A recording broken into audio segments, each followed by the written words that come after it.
Welcome to Eat Blog Talk, where food bloggers come to get their fill of the latest tips, tricks, and insight into the world of food blogging. If you feel that hunger for information, we'll provide you with the tools you need to add value to your blog, and we'll also ensure you're taking care of yourself, because food blogging is a demanding job. Now, please welcome your host, Megan Porta. Food bloggers, hey, are you looking for new ways to make money as a blogger? If so, we have got your back. We have launched an ebook called Conversations on Monetization. Inside this resource, we take your favorite podcast episodes about monetization and we put them all in one easy, accessible package. We threw a few exclusive interviews in as well. Friends, there are so many ways to monetize your food blog. Inside this ebook, we have interviews with success stories like Todd Bullock, Alyssa Brantley, Kelly McNellis, Jenna Carlin, and more. All of these examples have become successful through completely different monetization strategies. Whether you are a brand new blogger looking for your very first revenue stream, or you are a seasoned pro wanting to diversify, this ebook is for you. Go to eatblogtalk.com to grab your copy, and we can't wait to hear your success story with monetization. Hey, food bloggers. Welcome to Eat Blog Talk. This podcast is for you, food bloggers wanting value and clarity to help you find greater success in your business. Today, I have Laura Arteaga from 6 Hungry Feet with me, and we are going to talk about her journey in food blogging and how she and her husband grew their food blog really quickly. 6 Hungry Feet is a vegetarian family food blog along with her husband and 21-month-old toddler. Together, they develop, photograph, and write family recipes for families that have a passion for tasty and healthy meals. Laura, I cannot wait to dig into your story. It sounds like such a great one. But before we do that, give us a fun fact about yourself. Hi, Megan. Thanks for having me here today. I'm really excited to be chatting with you. So a fun fact would be something that we still remember and laugh about. I met my husband in Sweden while we were both studying there around 9 years ago. And he's a vegetarian from when he was born. And he loves cooking. So at the time, I didn't know anything about vegetarianism or cooking, but I still decided to cook paella for him, like a Spanish paella. And I remember calling my mom and my grandma for advice, but it still went horribly. So I cooked this really bad paella, and it ended up, yeah, poor him. It ended up being like a bad risotto. So he still ate it because I think he wanted to impress me. And but yeah, that's still funny. And if somebody would have told me back then, "Oh, you're gonna be a food blogger in 9 years," I probably would have laughed. That is super funny. I feel like we all need those stories of massive food failures, though, because we can bring them up later and laugh about them. And it's great that it happened when you two were just connecting and getting to know each other. It's like a connection point, right? It's a good memory. I mean, obviously it was a fail, but if it were a success, then you wouldn't be talking about it. So yeah, he's still here by my side. Yeah, So. There you go. Well, that says it all. That's funny. Thank you for sharing that. I am super excited to talk to you, Laura. You guys have quite a story to share, and I'm hoping this will give food bloggers listening hope and maybe some encouragement to keep going, because it's not always an easy job to get through week after week, month after month, year after year.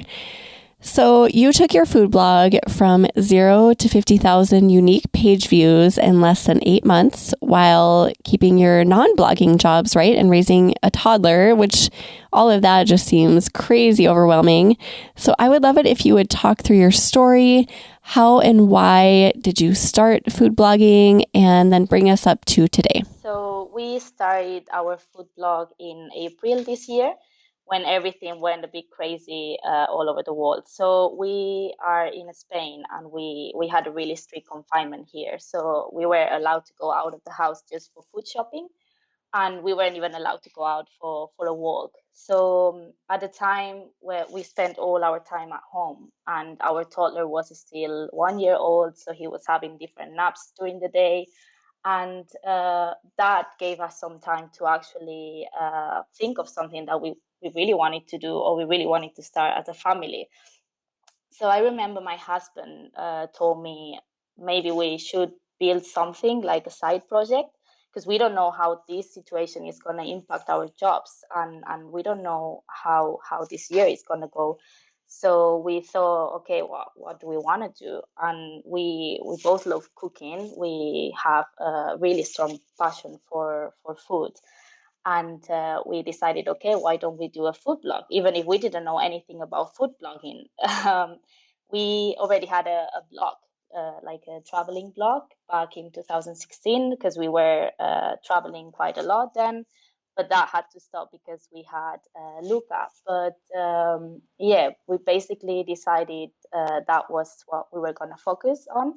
And we invested our free time at that time doing this food blog, so growing a food blog from zero. Wow. So you took your time at home as a way to kind of think through something that you could do that could bring in some extra money, and you didn't know anything about food blogging. That is crazy. So how did you learn? I mean, were you people who had read food blogs before?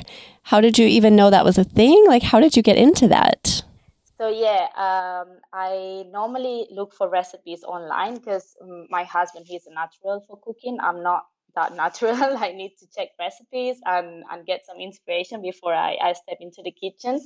And it's something that always interested me. And as I said, we love cooking, and we spend a lot of time in the kitchen. We Every time somebody comes home, they expect to have a proper meal cooked for them, because they know we're not going to be getting a takeaway.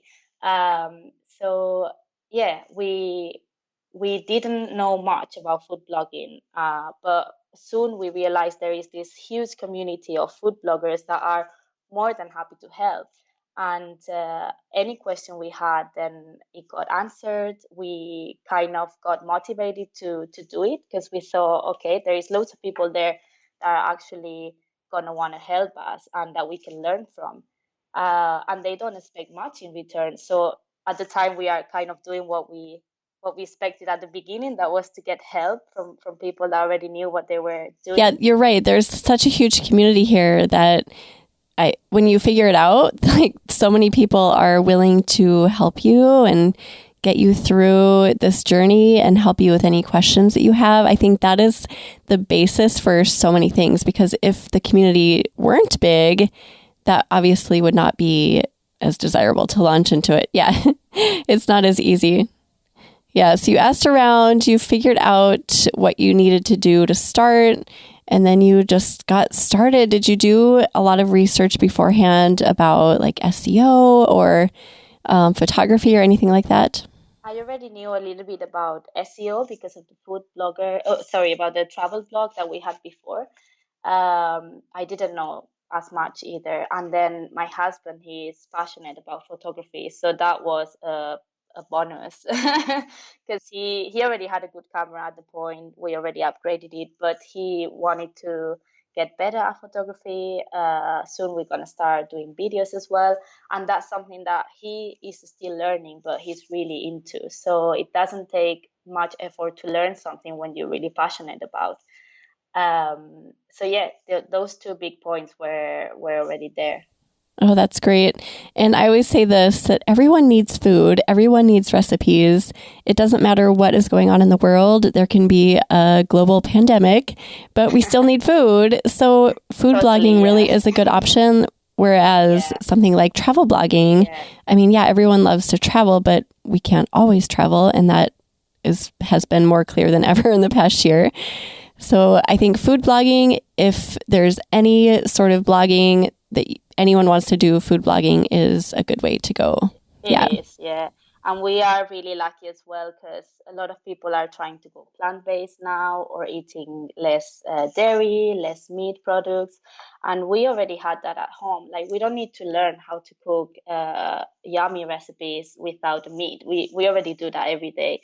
And my husband, he's been a vegetarian since he was born. So it's something that we haven't had to learn, or we don't need to be pushy about, because it's something that we already know how to do. That's so great. Yeah, people definitely are going more toward that healthy side. So it's like you guys came in with a few pieces of it already in place, which is great for you.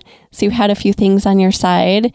And something else I always say is that people who start food blogging or blogging at all today compared to, say, starting, I don't know, 7-ish years ago, are at an extreme advantage because there are so many people who have come before you and who have lessons to impart that they have learned along the way. So I'm sure that you learned some of those lessons from people who have been through it. So tell us some of your tips, Laura, that helped you find that quick success that you guys have found. So when we started the blog, we had loads of questions, because even if we had already a few points that we already mentioned, we knew there was loads of information out there that we didn't really know how to handle, how to implement that in our blog. So we started creating this first recipe that is still on the blog, the original one. We created this vegetarian ramen, and we were so excited because it was going to be the first recipe in the blog. We love ramen, and we spent 2 days creating this recipe. So back in the day, we were we were really happy with the results. But now I look at the recipe, and it needs redoing. It needs so much work done, because it took us 2 days, but it's still not good. um, so once we had the recipe posted, we thought, okay, now what? What do we do with this? So what do we do with all this information? How do we get people to click on our website? How do we get people to make the recipe, to leave us a comment? And how do we promote the recipe? Or how do we know the information we give in is what people are actually looking for? And all these questions that you get from the first recipe, because this is all the things that you have to learn later on. So we started looking for information, and when you start your blog, there is a lot of information out there that it's really helpful, but sometimes it can be a bit overwhelming. So if I had to choose one thing of all the things that we've learned during these 8 or 9 months of blogging, that would be to focus on good quality content and promotion. And I know that this might sound obvious, because we know that, but there is loads of other things that can keep you stressed, or can keep you sidetracked. And it did happen to us, and we had to pull ourselves back to, okay, we need good quality content, and we need to be promoting the content properly. But yeah, it can be a bit challenging to find your main focus when you are starting. Yes, that is, I think, one of the hardest parts is figuring out what your thing is. And then you touched on this a little bit. Yeah, you can have quality content, but how do you know that that content is something that people are actually wanting? So you started out with your ramen recipe, and you were like, yes, this is great. We love this recipe. And you put it out there, and you just assume, and I think we all do this. It's not just you. We all put things out there that we just assume everyone's going to want because we love it. So why wouldn't everyone else love it? And then we realize, oh, wait, maybe not everybody does love this as much as I do. So how do you recommend figuring that out? Is it just a matter of just doing more and creating a bunch of different types or varieties of recipes just to see what people are resonating with, or what are your thoughts? So yeah, I think that our main problem was that we were focusing on too many things at once.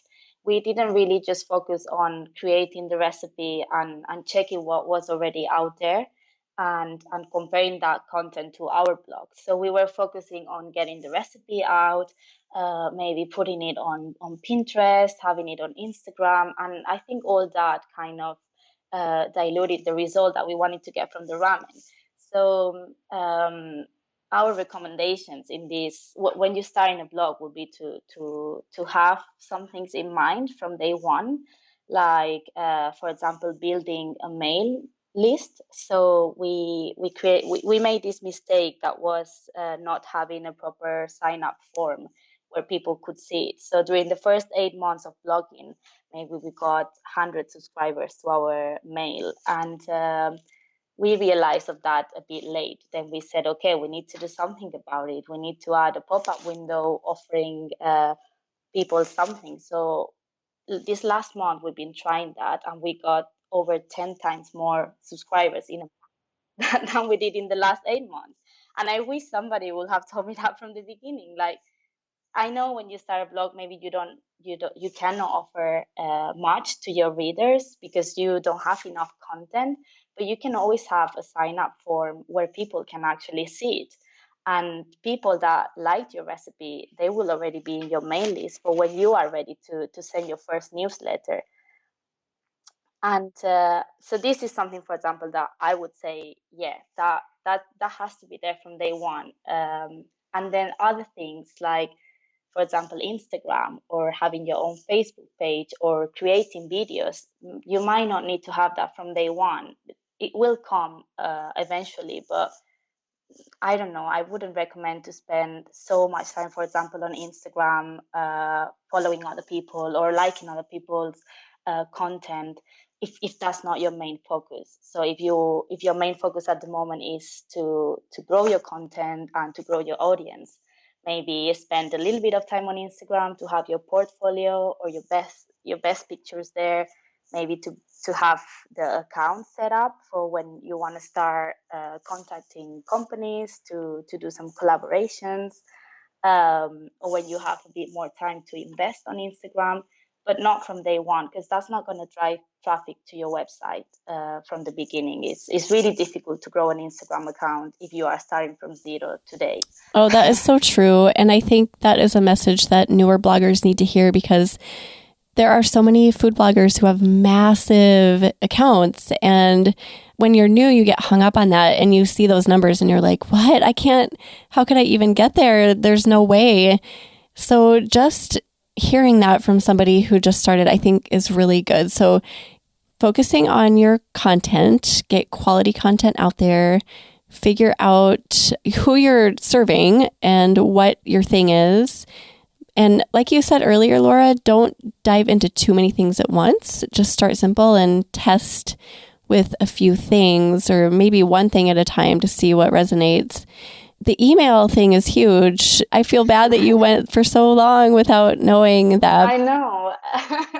It's something that we did know that we were doing it wrong, but we didn't really have time to sit down and talk about it.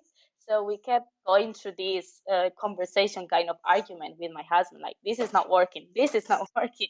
But we actually didn't do anything till last month. I said, okay, enough. So I'm going to set up a newsletter that I'm going to be doing for January, like a healthy kind of meal plan. So we need to get it out there, and I want a pop-up window, and I want it now. So my husband is the tech part of 600 feet. He was like, okay, I'm going to try to get that set up now. But yeah, I had to step my foot down. Well, have some grace with yourself too, because 8 months, not even a year into blogging, and you're figuring it out. I mean, that is really good, because it took me a lot longer, years, to figure out things that were really important in food blogging. And yeah, so just have a little grace with yourself. It is very important, but I think it's great that you figured it out within a year, because that probably is faster than a lot of us do. So happy to hear that.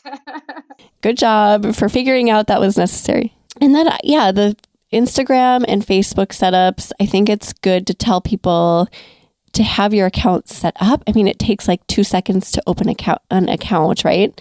So do that, open the accounts, but don't necessarily dive in right away. I think it's really good to deliver that message that it's okay to sit on your accounts until you're ready to actually do something with them.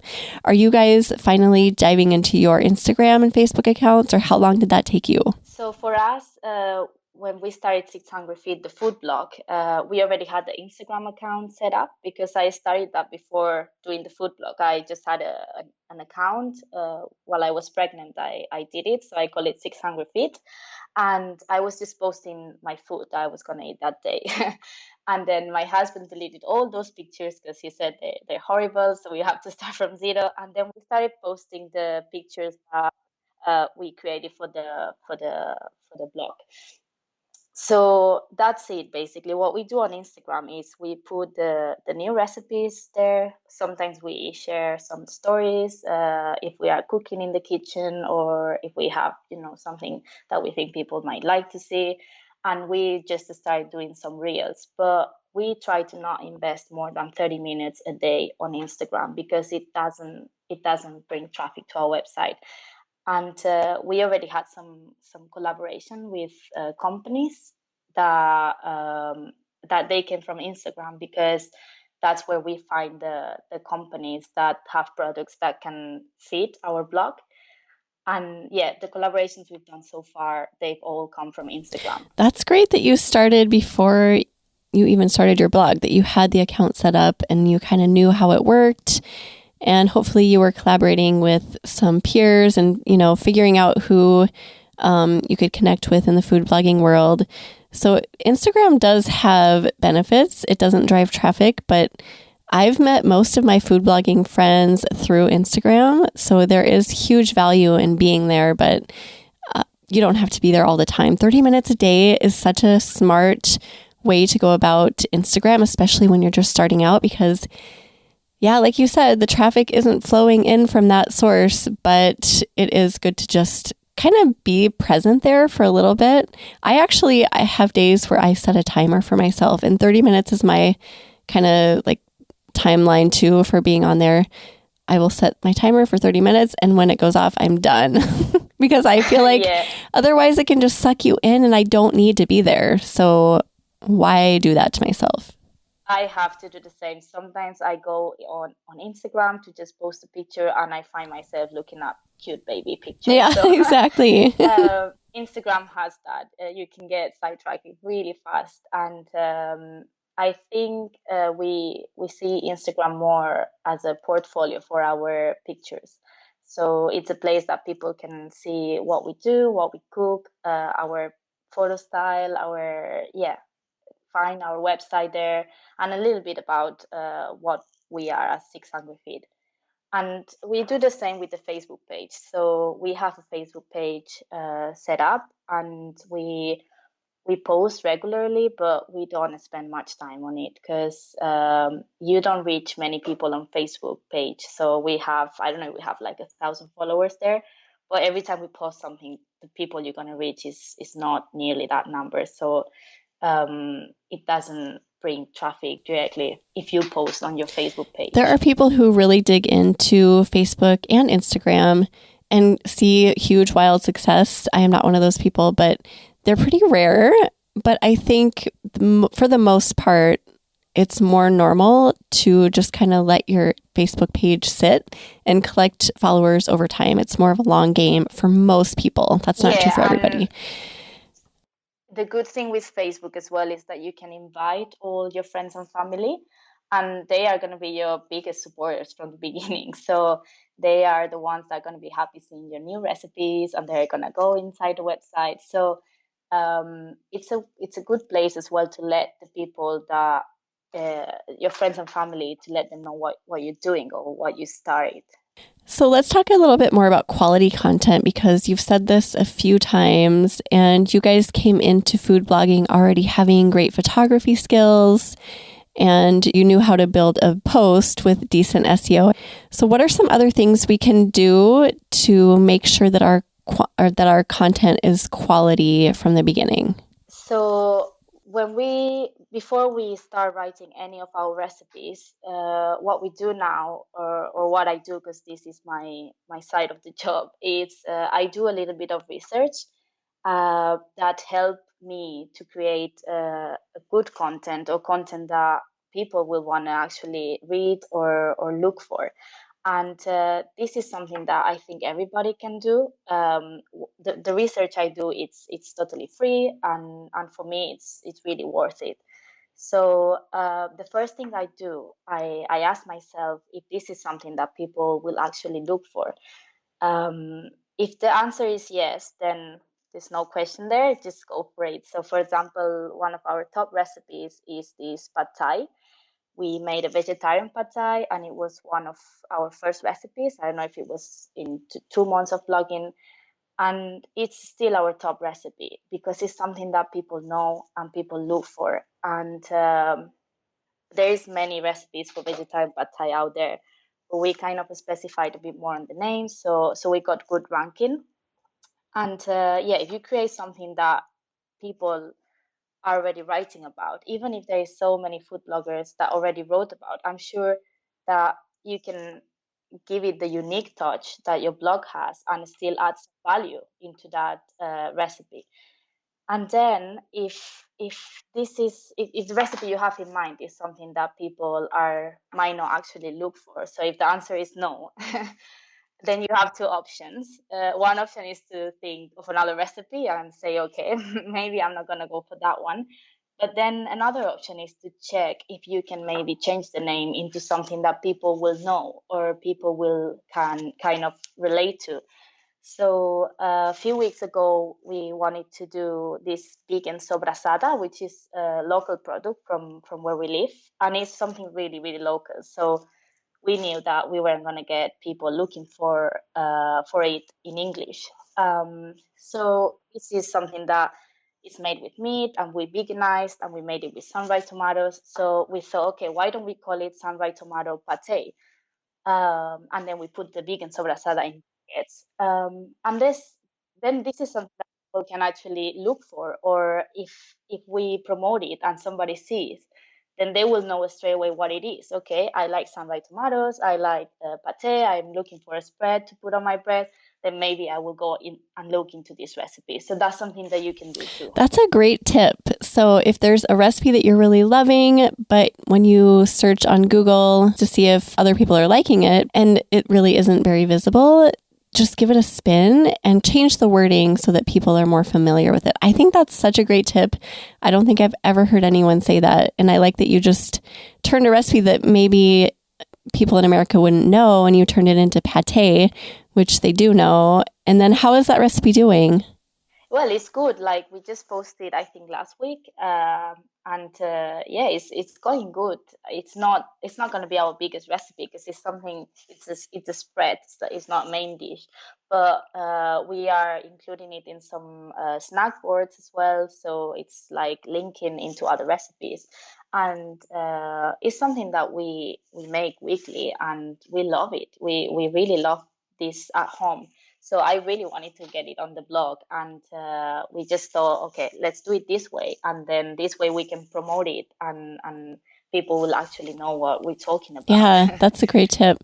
Do you have anything else for quality content? Just making sure our content is super quality. So this is the first question that I normally ask myself, and then I Google the name of the recipe that I want to make. And because I use Google, and then I see what the competition is for this recipe. So for example, if we go back to the vegetarian pad thai, if you Google vegetarian pad thai, there is so many big food bloggers out there that already wrote about. So at the time, when you are Googling the recipe that you want to write about, you can decide, depending on how big your blog is, okay, I need to specify a bit more what my recipe is about so I get a chance to be shown in Google, or is this something I can rank because the competition is not as big. So for us at the time, we decided to call our recipe vegetarian pad thai with tofu, which is already a bit more specific, and is telling a bit more about recipe. So by just adding that to the name, you don't actually change what you're going to be cooking, but you are being more specific, and that will help you rank better. And and that always depends on how big your blog is. But I think if you are starting, you need to be quite specific about the name of the recipe that you're going to be posting. Yeah, that goes into keyword research and key phrases. And I know some people can get really confused about all of that because it is kind of a confusing topic. Even for bloggers who have been in it for a long time, I think it's like, well, what do I do a high ranking keyword or do I not? Do I add words to my recipe title? Do I not? So, and it's like not a cut and dry thing. It's like you have to weigh all of these different options and, you know, are you a bigger blogger? Are you just starting out? Okay, do you put something that's more difficult to rank for. It's just like one of those things that I think stresses people out. But I think testing with it is good, don't you think, Laura? Yeah, I think you need to know as well. Like there is a point where you cannot be too specific because people are not going to be looking for so many different words for a recipe. So I think yeah, in this sense, trying is good. Trying and making mistakes, and you will see that some recipes are not ranking because maybe the recipe name was a bit too general, and there is already other food bloggers that wrote about it and they have really good content. Or sometimes you go for it and then your recipe will run good and you will get many organic traffic from that recipe. So I think it's a matter of trying, and it's a matter of knowing where your blog is standing at certain point. um, so what I do as well when I have decided on the name of the recipe that I'm going to be writing about, I check the blogs, the food blogs that come for that search. So I normally go into 5 to 10 different recipes, and I'm not gonna say that I read them all from top to bottom, but I do kind of go through them and I see the content that they posted, and you can find so much useful information there because they like food bloggers. I think like every food blogger has different things to add into a recipe, and from reading other blogs, you can realize like maybe what value can you add to this recipe that it's already not out there. Maybe what can you talk about that these other blogs are not talking about, or maybe three blogs made a point that you want to talk about as well, because so many people have questions about.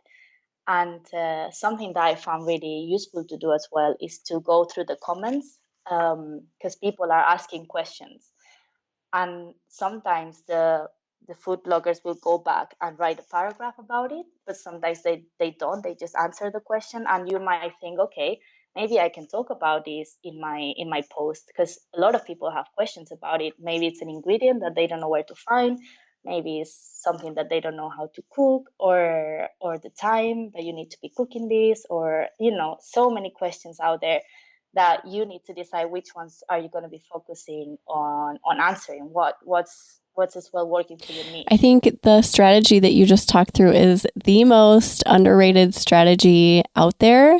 We get caught up with hearing from the experts, you need to do certain things, and we don't always see this thing that's sitting right there. There are other blog posts that rank for the same keyword that you're trying to rank for. So just taking the time, I think that's it right there, just taking the time to do it. But taking the time to just go in and just really thoroughly read what they're writing, because they are ranking for a reason.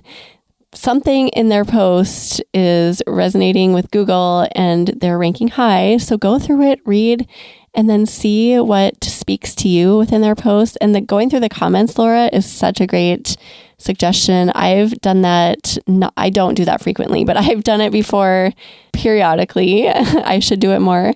And it's really helpful because some of the comments are like, yeah, I wouldn't necessarily put that in a post of mine, but some are. Some will speak to me and I'll think, okay, I need to put this in my post about chili or whatever it is. So that is such a great recommendation. Yeah. And as well, I think I normally ask myself, okay, I read all these posts that are ranking really good. What can I do better?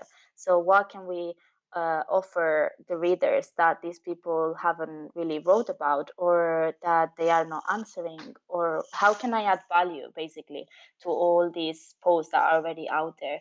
And sometimes it's really hard because the food blogs that come first when you look for recipe, they're normally really good, and the pictures are amazing, but we all have a unique blog, and I'm sure like everybody will find a way to still add something to those recipes. The question, how can I add value, I think is so huge and so important to ask yourself when you're creating anything, whether you're comparing it to someone else's or not, because that's ultimately what we all want to be doing, is adding value for our user, for our reader. Yeah, totally. And there is other places that you can get information quicker, because this might not seem like the fastest way to see how you can start writing your post. But if I can do it, everybody can, because I'm really busy. But you can as well look on other resources like Answer the Public, this website where you type something that, well, you type your recipe name in this case, and it will give you the most common like questions that people ask. Or you can go to Uber Suggest as well. That is a key search that you can put your recipe name and it will tell you the volume of searches for that recipe, or it might suggest you other recipe names. So there is other ways to do this research, but the one I'm doing at the moment, I really like it. Is gives you so much information, and sometimes you will do it faster, sometimes it takes more time, depends on the recipe you want to do or how much information you want to get before you start writing. I don't want to leave out the photos, because otherwise my husband is gonna kill me. But yeah, I think photos are a massive piece of yeah, massive piece of content on the website, and they are the things that people will check first. So I think by the photo you can actually, you already know if you want to be making that recipe or not. And what I want to say there is like, no matter from where you're starting, photography is something that you can learn and you can master. And there are so many tutorials out there that you can do for free on YouTube, and you can do even backdrops at home by painting a piece of wood, and that's what we actually have been doing. And then I'm sure in your kitchen you have loads of different things to do to put as props, or you can go to a secondhand shop and get some cutlery to make your pictures look better. So I think you don't need to get the perfect photos from the beginning, because if your content is good, if your recipe is good, you can always go back to that recipe and update the pictures. But yeah, it's something that it might take a bit of time, but you have resources out there to help you improve in that sense. There are so many free resources available for food bloggers, and photography is no exception. You can improve your photography skills really quickly if you just make the decision to dive into it, I think. And even if that just means practicing every single day, getting out whatever's in your fridge and just practice, like take a picture and put it on Instagram. You don't need to post it on your blog necessarily, but it is so important to have good photography. I completely agree with you, Laura. And so many people look past this. And I see this on Pinterest, especially, where people are like, why don't I have any Pinterest traction? And they get so frustrated. And I'm like, you have to have good photos, especially on Pinterest, because it's a completely visual platform. Yeah. So if people see something that doesn't look appealing or mouthwatering, they're not going to click on it. You need to have those good photos. Need to have a good light as well. So make sure you have a good light, whether it's artificial or natural. Make sure, well, you can take photos with your phone if you are starting and you don't have a camera, because the phones we have at the moment, they have really good cameras. And as I said, we created our own backdrops. You don't even need to invest money on that. And just create a little studio where you take your photos, and you know the light is good at certain time of the day, and just improve from there. And the sun is such a great source of light. I mean, it's like perfect, right? So if you can just figure out how to take great photos with the sun, then you've got most of it covered right there. So that's a huge piece of it. Is there anything you wanted to say about photos before we move on to promotion? No, I think that's it. Okay. So what do you think about promoting? Because starting out, it's hard to get in that mindset of thinking that you need to now promote all of the stuff that you've just created. So what are your recommendations for that? Yeah, promotion is a big thing, and I think different things work for different food bloggers. So I'm gonna talk about what worked for us so far. And so at the moment, our three main sources of traffic are Facebook, Pinterest, and organic search. And by Facebook, that doesn't come from our Facebook page. As I said before, that doesn't drive much traffic to our website. But Facebook in general, it has been driving traffic to the blog since the very first day we started. And then Pinterest and Google are slowly sending us more and more traffic every month. But that takes a little bit longer to recognize your page as a trusted information fund. So for Facebook, is something that you can do from day one. And if you do it in a smart way, you can get loads of traffic from Facebook, because millions of people are there. So what we did from the very beginning, we took our personal accounts, so me and my husband, and we started joining a bunch of different Facebook groups for recipes.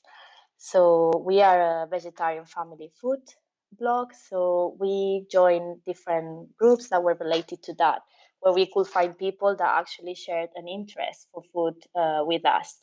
So we joined different vegan groups, vegetarian, pescatarian. We joined some family groups or toddler and kid recipe groups, and we started promoting our content there. And we didn't want to be spamming these groups. We didn't want to be going there and saying like, "Hey, that's our new recipe. Click on it or try it." So we wanted to make it in a way that people could actually, instead of telling them go to our website, check this website, it was more about recommending a recipe. So we don't pretend that this is not our recipe and we just tried it, found it randomly on internet, because we don't like to do that either. But we don't make it clear. So what we do is we try to interact and connect with people in these groups. And sometimes that means we post two recipes that are similar, and we say, okay, would you prefer this recipe or this other recipe? Because we cannot decide. And then you will post the links to your two recipes, and people are gonna start commenting like, oh, I will do this, or I will do the other one. Or sometimes we ask, what would you feel like cooking tonight? We are thinking about cooking this recipe. What do you think? So what we found out on Facebook is that people love talking about their feelings, and they love talking about what they want to eat, or what do they think about your recipe, or which one to choose, because people like to have things to choose between. So we started doing that a lot, and it works really good. So even for me, when I go on Facebook, I sometimes I like to see other people posting two recipes, like which one would you choose. I always comment on that because I like that. And I think it's fun. It's a fun way to interact with people. It's a fun way for people to start knowing who you are. And we do it from our personal accounts, but they still know it's our recipes. And in some groups, we already had people telling us like, "Oh, I saw this recipe the other day and I tried it." So we go and ask them, "Oh, would you mind leaving a comment on our website to if you like the recipe?" So it's a way as well of getting comments on your website from people that already tried the recipe and they really liked it. So it benefits us, and it benefits the people that get new recipes to try, because that's what they are in this group for, to get new ideas to cook. So I think it's a win-win, and for us it's worked really, really good to be in these Facebook communities. That's really funny that you mentioned this, because I've chatted with another blogger here on the podcast who grew really quickly like you guys did. And that was her number one strategy for getting a ton of traffic really quickly, was going into huge, massive Facebook groups and establishing herself as an authentic kind of user of the group. And she, like you said, she wasn't being spammy, but she was actually engaging with the people and building trust. And then once she started her blog, she started doing the same thing you guys did. And she was like, "Oh, what do you think about this recipe or this one?" And people clicked over, and she got a ton of traffic. I mean, she grew, like, I want to say after 1 month she was on Mediavine. So she grew really, really fast. Yeah, I actually think, Megan, that I listened to this podcast. I think it was the last one Oh, that I there you listened to, go. like after the confinement. And I remember because I was listening to the podcast while I was walking in the morning, and I remember thinking like, oh, I need to join more Facebook groups, and I need to really see the Facebook groups that work for our blog. So we need to find people that would be interested on our recipes. Like, if you are putting a recipe out there that people are not going to be interested, that's when the spamming thing happens. But if actually people is interested in your content and you're going to be helping people deciding what to cook tonight, let's say, then I think that's nice, and it benefits you as well, because at the end of the day, we are spending loads of time doing our food blog so we can reach people, and it's so nice when you get your content there and you get traffic, because it makes everything to be Yeah, worth it. that's so true. And strategies like the Facebook one are a win-win because you are going in those groups and you're actually helping people. They're in the groups for a reason. They're not being forced to be inside of there. They're actually there to look for recipes. So you're providing the recipes and then you're getting traffic. So it's a win all around. So I think that the new title of this entire episode should be Underrated Strategies, because we're talking about all of these strategies that are so easily overlooked, that are just so easy to do and easy to implement in our blogs and in our processes that we put together, our systems. I don't want to underrate Pinterest, because Pinterest is our second source of traffic, and as I said, it's growing slowly.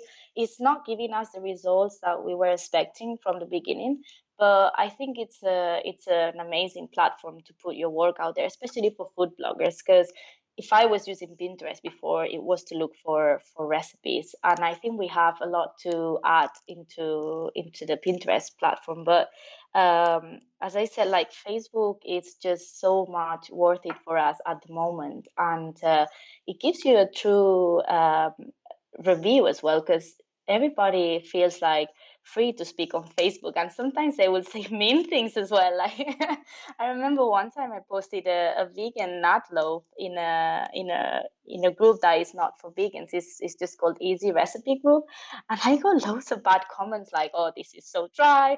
How can you be making a vegan nut loaf?" And I was thinking like, I actually love it, and it's like a Christmas family dinner we have every year. And we got really good reviews from plant-based recipe groups, and we already have reviews on that recipe that people tried it and loved it. So I was like, okay, these people are actually mean, but at the end of the day, it's everyone's opinion, and I understand that it might not have been the place to post a vegan recipe, because people sometimes get like, oh, why do they have to do this? but I think it's a good place as well to know if a recipe is good and it will do good in the future, because people just speak up, and they will be truthful about what they think. They will just be sincere. Oh, Yeah. yes, they are. That is such truth about Facebook, right? They do not have any qualms about stating their opinions. Not at all. And yeah. And you mentioned Pinterest. I think this is actually, for me, my underrated strategy that I like to tell people about, because I grew really fast on Pinterest when I was just starting. And this was like 10 plus years ago when Pinterest was just starting itself. Here's what I did. I mean, it's so simple. I made sure that my photography was quality and that I got at least one good image from every recipe shoot I did that was like really mouthwatering, that would make people say, oh my gosh, I need to make that recipe. So that was it. And I put it on Pinterest, and my Pinterest traffic grew. It was wild for so many years. I know. I've been struggling loads with Pinterest. And I remember at the beginning, I was spending so much time doing these threads where you pin other people's content and they will pin yours back. And then I got I just put my name into this newsletter that they were going to send me every day, like some tips to grow your Pinterest, or to get your Pinterest set up. And that was really helpful. And from there, I started growing. But it's just difficult, I think, when you start to figure out how many boards do I need, how many pins do I be pinning, do I need to be pinning just my pins, or do I need to pin other people's content? So I think, and still, if you ask this question to experts, they come out with different answers, because Pinterest is changing the strategy as well, and we need to keep up with it. So I've just been into this food blogging world for 9 months, and I feel like it's already changed from when I started. And it's difficult to figure out what's going to work for our Pinterest account. But I think, like, I trust that in the near future we're going to start seeing like actual good traffic from it, because it's growing every month. It's just like a slow growth. And you guys came into Pinterest during a time that was very unusual, because I do think that the growth we've seen in Pinterest in the past year has been really, really unusual, unlike any other year. Because in previous years, it was like what I just said, put up great pins and you will see the traffic.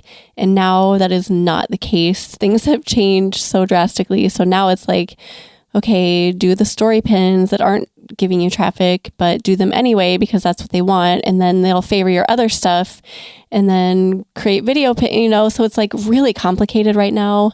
It's really difficult. And that's how we felt with Instagram as well. We feel like people that started on Instagram a few years ago, they grew their profile like really, really big, or their account really big in a short time, because at the time that was booming. So people would follow other people more often. But I think now people don't follow you as easily as before. Even if they like your content, they don't feel the need to follow your account. And then once you post it, that might not even reach all your followers, because that's how Instagram is showing the information now, that you are just going to reach a percentage of your followers. The same with the stories, you're going to reach percentage of your followers. So we find Instagram as well really difficult place at the moment to grow your account. There was a sweet spot for every single platform for food bloggers that like so many of us missed out on. And we hear those success stories about people who just went from like 0 page likes on Facebook to like 1 million within a short period of time, because they got in on that sweet spot when every single video was just going wild. And then that same thing happened with Instagram.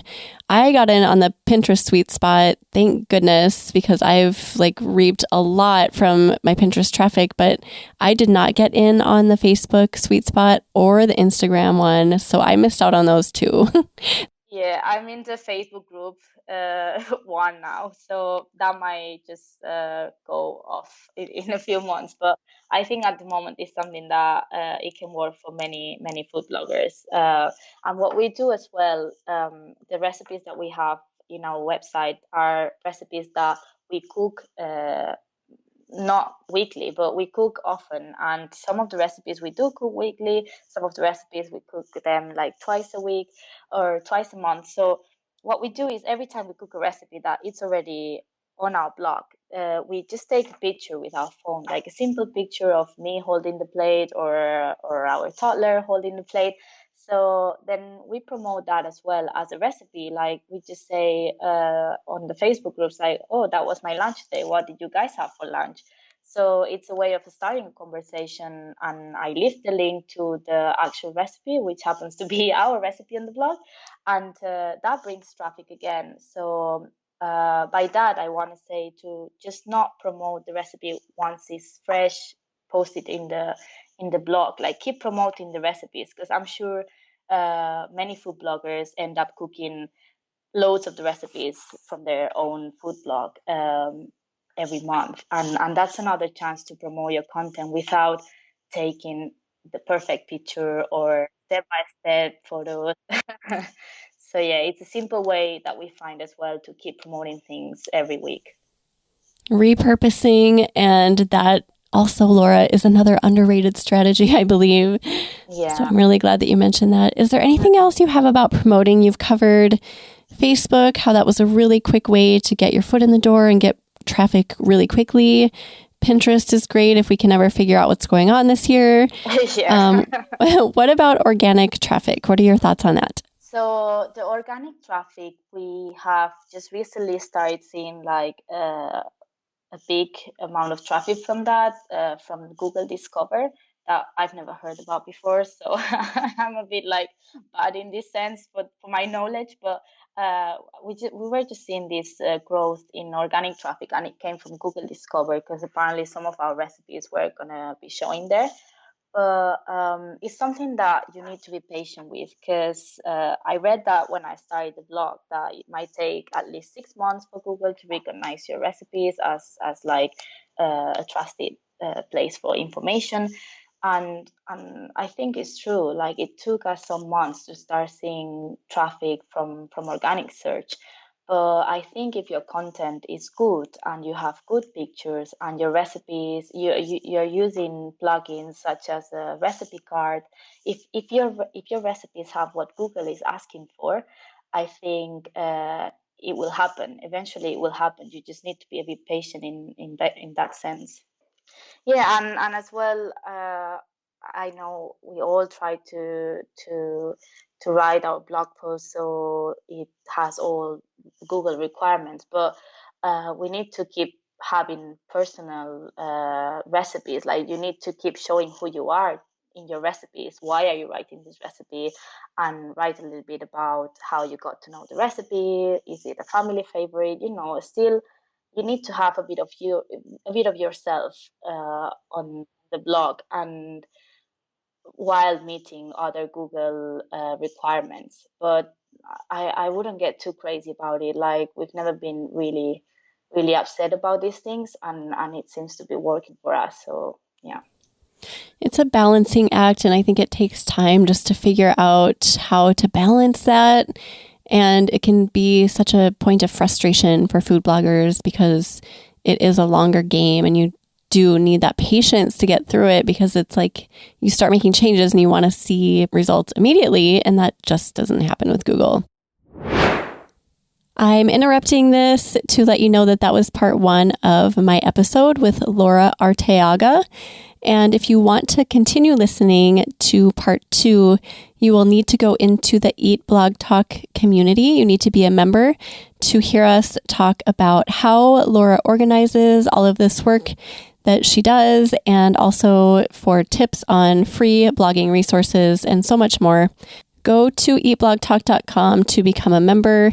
And this episode is not all you will be finding inside of our membership. There's so much more, you guys. I really hope you consider becoming a member this year in 2021, because we are putting a huge focus on planning and just being productive with our time, and so many other great tools and resources are available for you inside of there. So we'll see you over in the community. Until then, I'm going to end this episode with telling you where Laura's show notes can be found and a few last words from her. So thank you for listening. Laura, we will put together a show notes page for you. And if anyone wants to go peek at that, you can find them at eatblogtalk.com/6hungryfeet. Laura, tell everyone where they can find you online. So they can find us on Instagram, where we share the latest recipes. It's at 6hungryfeet, or on the website. We have an email there that you can reach to us, and feel free to ask us anything you want to know, or any piece of advice you might think you can get from us, and our Facebook page as well. So yeah, we'll be happy to be in touch with anyone. Well, thank you so much again, Laura, for being here, and thank you for listening today, food bloggers. I will see you next time. We're glad you could join us on this episode of Eat Blog Talk. For more resources based on today's discussion, as well as show notes and an opportunity to be on a future episode of the show, be sure to head to eatblogtalk.com. If you feel that hunger for information, we'll be here to feed you on Eat Blog Talk.